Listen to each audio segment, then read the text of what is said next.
Hello, my fellow fallible humans. How you doing? This is the Red Roof Recovery Show, a program to soften the path of recovery from substance and behavioral addictions. And you know what? It's not just for addictions. No, it's for life. I first want to take a moment, though, to thank my dear friend, Russell Allen Scott. Very talented guy. He has written this beautiful piece of music. It's called Greatest Bravery. And I just love Russell's music and his sentiments about life in general.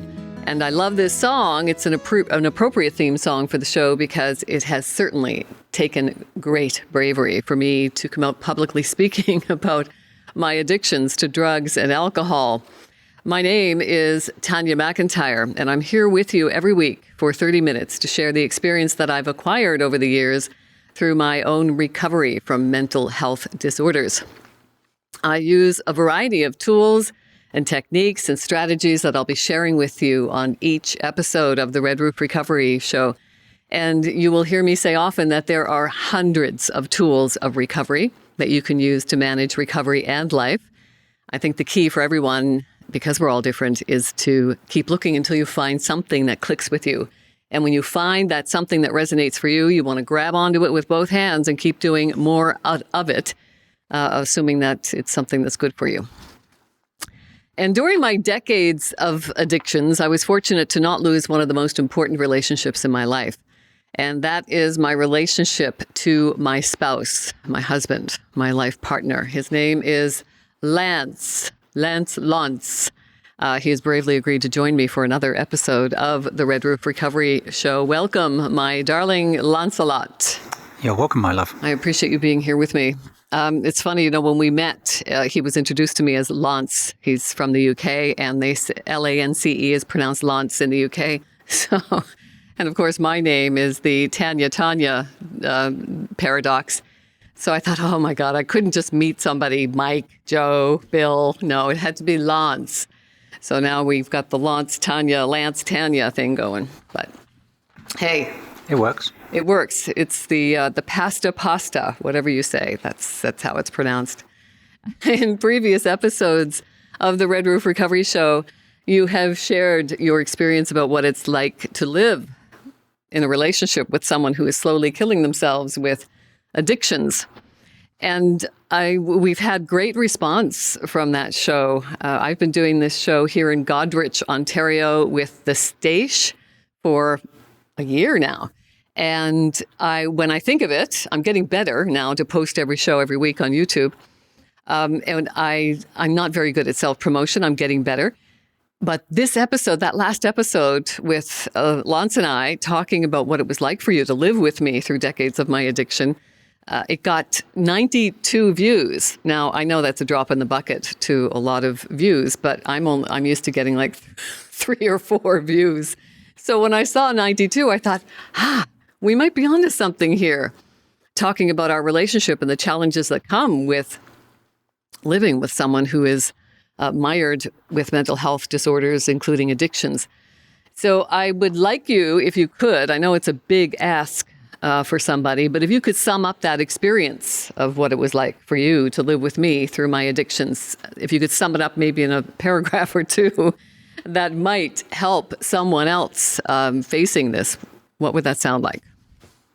Well, I've given this some thought, and I think the 7 stages of grief is the best way to describe the process of what I went through.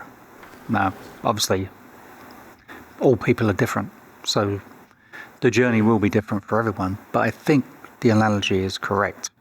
And the 7 stages of grief are shock and denial, pain and guilt, anger and bargaining, depression, the upward turn, recognition and working through, and acceptance and hope.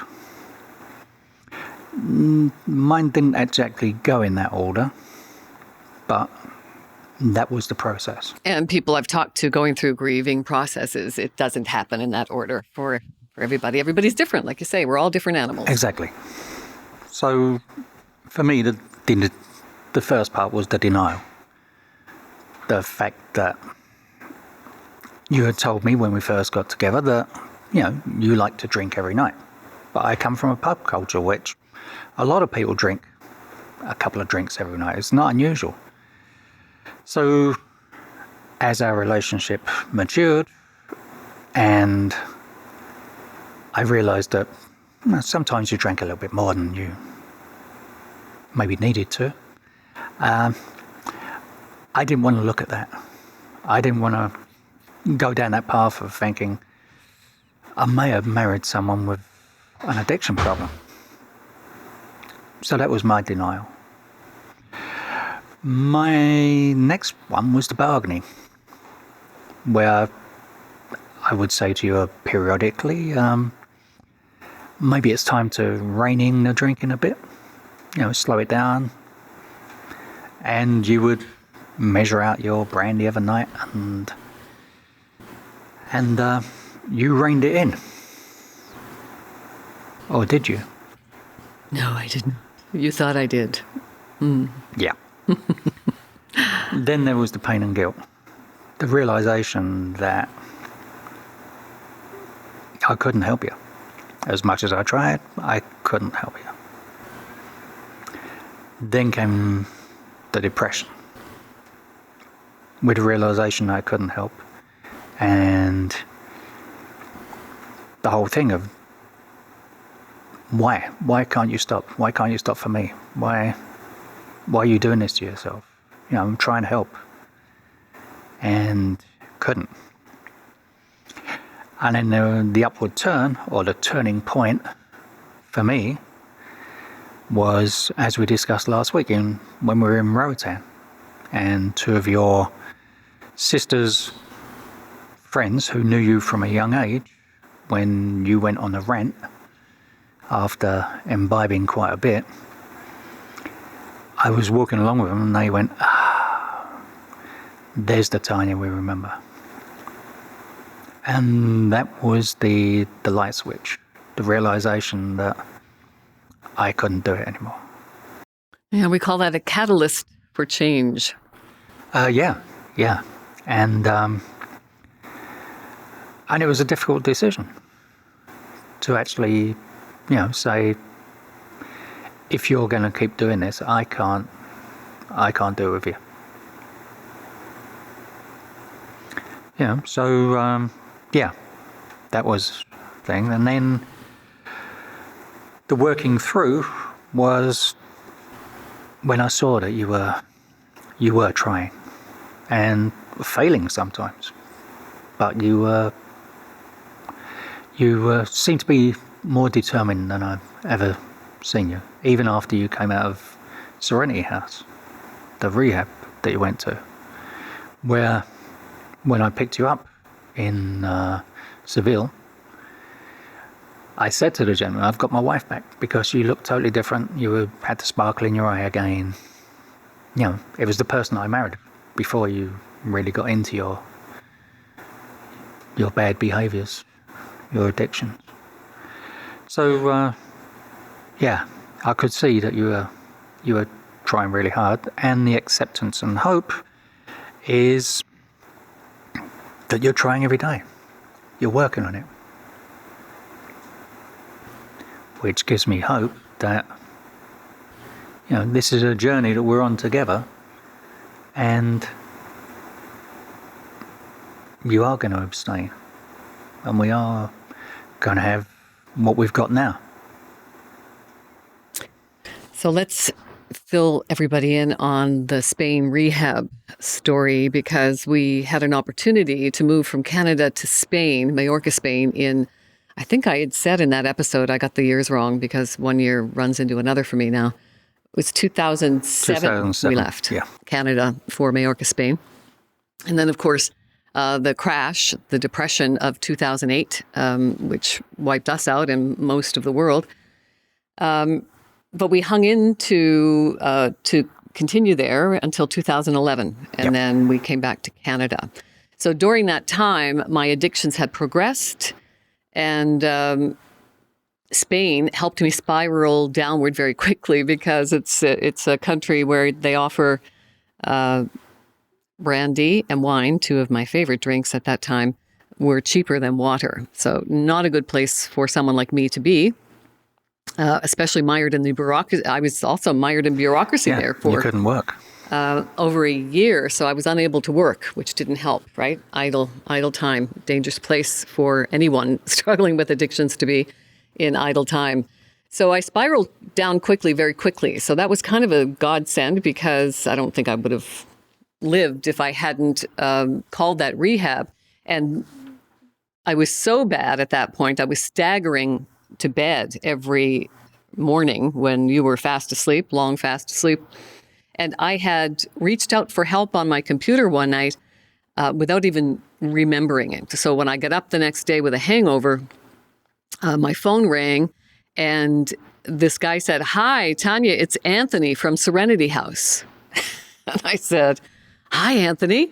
Serenity House. Wow, that sounds cool. Where's that?" And he said, "We're a recovery house in Seville, Spain, and you sent me an email last night asking for help." And I said, "Okie dokie then. That's a pretty strong message." So talked to him about the program and made the arrangements to go. But of course, like anyone who is living with active addiction, I was counting the days where I could get another few days of drinking in before I actually get on the plane to go. And then I drank on the plane for the whole trip and staggered off the plane when Serenity House was there to pick me up. So that's how my journey into recovery started in 2009 in Seville, Spain. So when Lance is talking about coming to pick me up and feeling like you got your wife back, the sparkle had returned to my eyes, that was picking me up from Seville in 2009. Mm-hmm. Yeah. And it was like getting my wife back. Mm-hmm. And I felt like I was back for a long time. It was a 12-step model of recovery, which was pretty much the only model of recovery available in rehab centers at that time in 2009. So I was indoctrinated by the 12-step program, which saved my life at the time, absolutely. And something else that got me on more of a mindfulness journey was that the manager of that rehab facility was an open-minded person who was trying different things and introducing mindfulness into the program. And part of my homework was to read a book by Louise Hay. Louise Hay became a virtual mentor of mine. She was a self-help guru of the day and a best-selling author. So one of her books changed my life. She was what I needed at the time. And she was like that warm, soft hug that many people who are challenged with addictions talk about when they take a hit of whatever it is that they're addicted to. It is like a warm, soft hug. And Louise Hay was that for me at the right time, in the right place. And she encouraged me to start doing something called the mirror exercise, a self-love practice where you look in the mirror every day and say, "I love you and you're worth it." Very difficult thing for me to do at the time because I loathed myself very deeply and had sobbing cries in front of the mirror before I was actually able to formulate the words, "I love you and you're worth it." But I stayed with it because I kept reading Louise saying, "You can do this. You are worth it. You're valuable. You're a child of the universe and you can do this. I believe in you." And those words kept resonating with me. And I finally got there. And now, years later, it's still my morning routine. I look in the mirror and I say, "I love you, Tanya, and you're worth it." And that is not prideful conceit. That is a very important self-love practice for me because I need to continue to do the work to sustain my recovery, and self-acceptance, unconditional self-acceptance is a crucial part of that journey for me. So that mirror exercise helps me greatly. And I'm sure you've walked past the bathroom from time to time and said, "Oh, there she goes again, loving herself." Yeah, I think Spain was the big turning point within this journey. I realized something had changed when we went to Spain because we were still in the bargaining phase of our relationship when it comes to the addictions.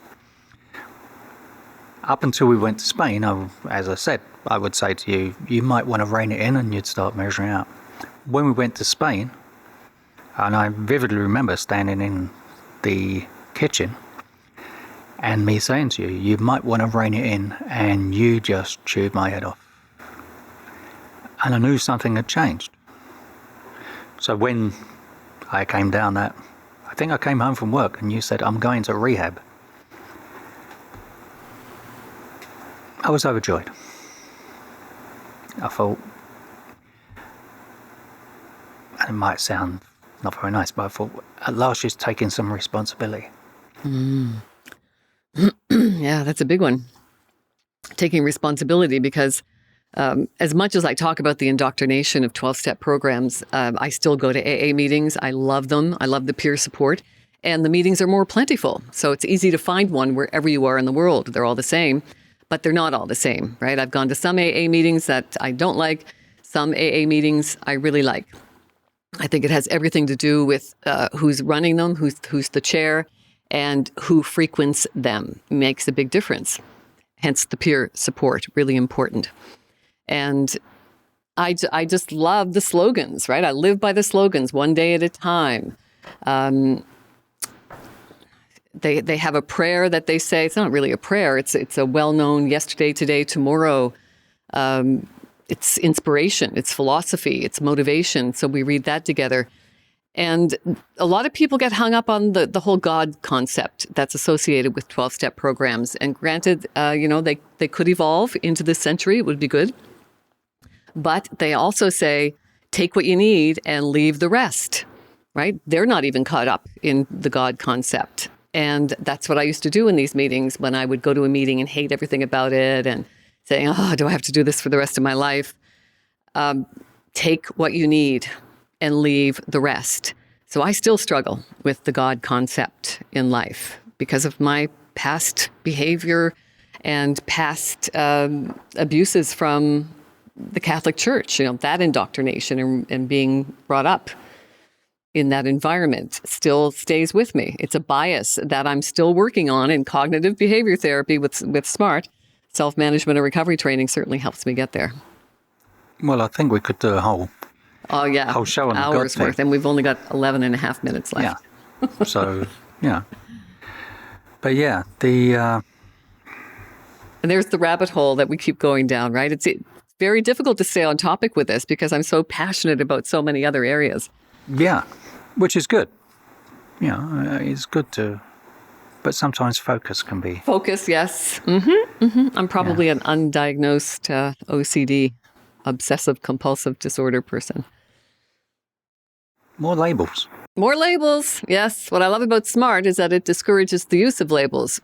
That's another thing. I feel like I'm undergoing a covert operation now, going into 12-step meetings, not calling myself an alcoholic or addict, just saying I'm grateful to be sober, or grateful to be here for another day, drug and alcohol free. And it gets people's attention and it opens up conversations. And now I think 12-step programs are starting to evolve a bit, thankfully. Yeah. So let's refocus. Yeah. What are we talking about? SMART and how finding SMART in 2018. So I've been a facilitator with SMART, self-management and recovery training. And I went looking for a more secular program to this 12-step program because I was going to a lot of funerals. And I was a chronic relapser.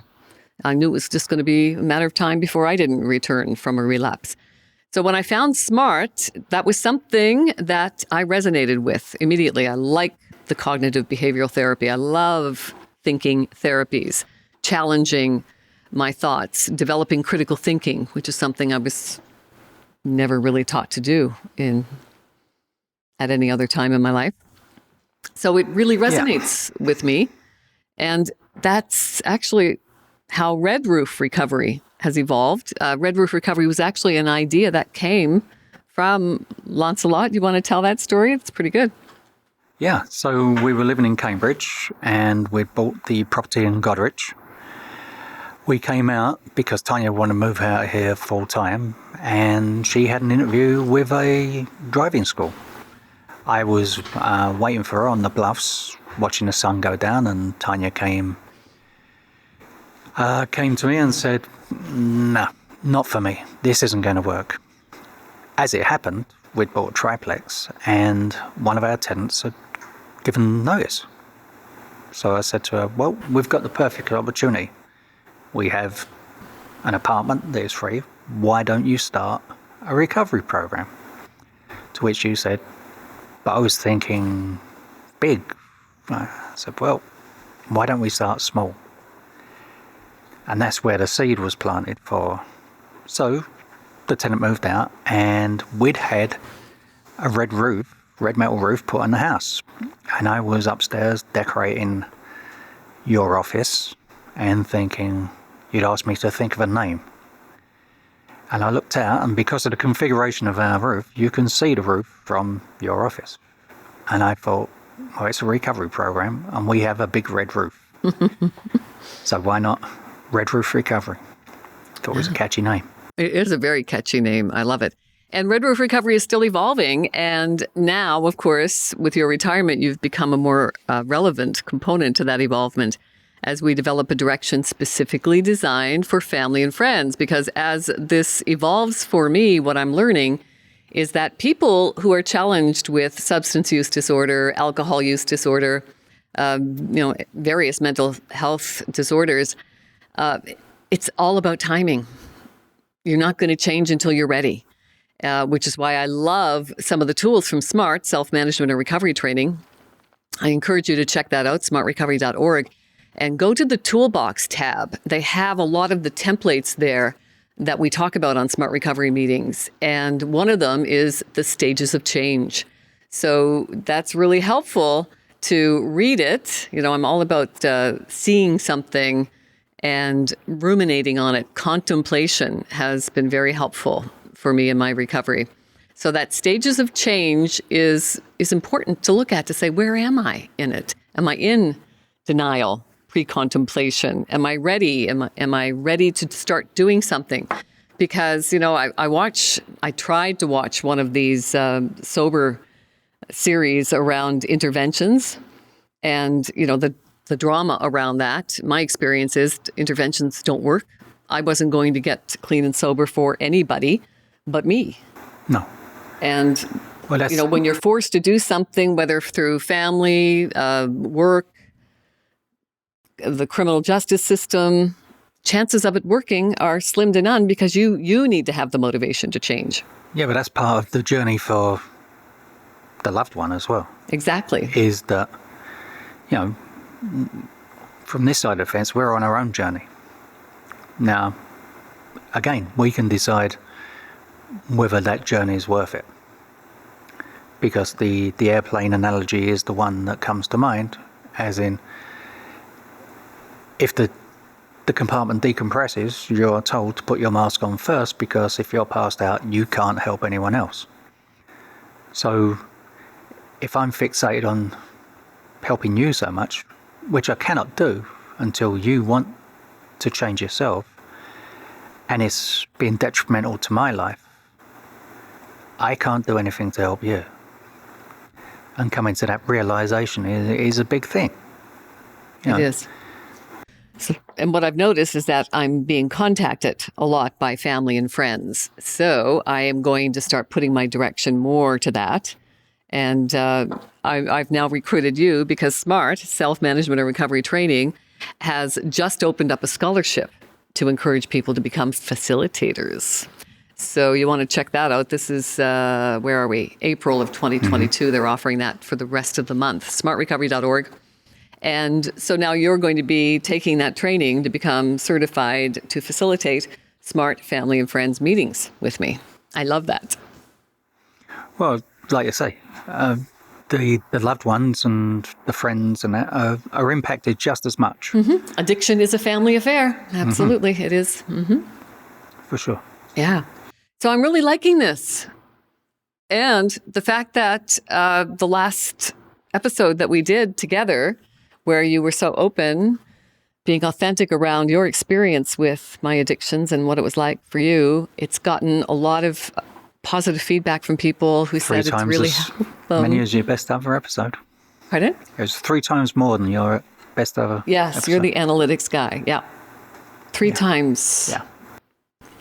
more people responding. I think so people. we're onto something, I think. I think people like stories. Yeah, they do. And we've got an abundance of stories. That's yeah. for sure. Yes. Well, yeah, for sure. Well, thank you for being my guest, my life partner, my best friend, Lancelot. Thanks for the invite. I look forward to having you here every week. Thank you for being here as well. It's everything to me that you are here. You're an integral part of my recovery path, absolutely. So I love that you are giving us this feedback. And let us know if you like what we're doing. If you prefer me sitting here solo, I'm happy to consider that too, although I really like this situation that we got going here. I like it. Let's make it permanent. Well, I've enjoyed it so much. Why don't I come back and we talk about your journey? I'll ask the questions. Because there's a lot I want to know. Yeah. Nice. So, that could be interesting. Because I've learned how to be honest. that's the deception. Oh, yeah. Is very hard to take from Absolutely. the point of view of the loved one. Mm-hmm. Yeah. Hard to persevere. Absolutely. Yeah. But you got to look after yourself before you can help your loved one. Well, I will endeavor to continue being honest when you ask me some pretty tough questions, I imagine. We'll see. All right. So I'm happy to say that now that we are settled in Canada's prettiest town of Goderich, Ontario, and we are affiliated now with the Stage, powered by Faux Pop Media. Thank you so much for what you're doing and encouraging me to embrace video. For those of you listening on the podcast, thanks so much for 98 to 98.5 CKWR in Kitchener-Waterloo, Ontario, the city's multicultural station, the community radio station there. Thank you for your continued support. So if you think you or someone you know might qualify for this unique residential recovery experience we have here in Goderich, Ontario, please reach out to me at redroofrecovery@gmail.com. If you want to be a guest on the show, I would love to hear from you as well. I've written a couple of books, Mindful Wisdom from My Philosopher Dad, Sage Advice from a Single Dad. I wanted to build a legacy from my father. He was an extraordinary man, raising me as a single dad while struggling with his own addictions in the 60s and 70s. And I think he did an extraordinary job. And then, to maintain my sanity through the pandemic, I wrote a second book in honor of my father. It's called Daily Wisdom from My Philosopher Dad, Some Inspiration to Guide Your Days. And I set this one up as a journal because I love to journal. That's been life transformational for me. So this one has an inspirational saying on each day, 365 days a year. You can read the inspirational message, and then I encourage you to use the page to write your thoughts and intentions for the day. Because I have found that the power of words is very powerful, but the power of the written word is life transformational. At least it has been for me. So thank you so much for being here every week. I love having you here. I love hearing your feedback. Your encouragement and support means everything to me.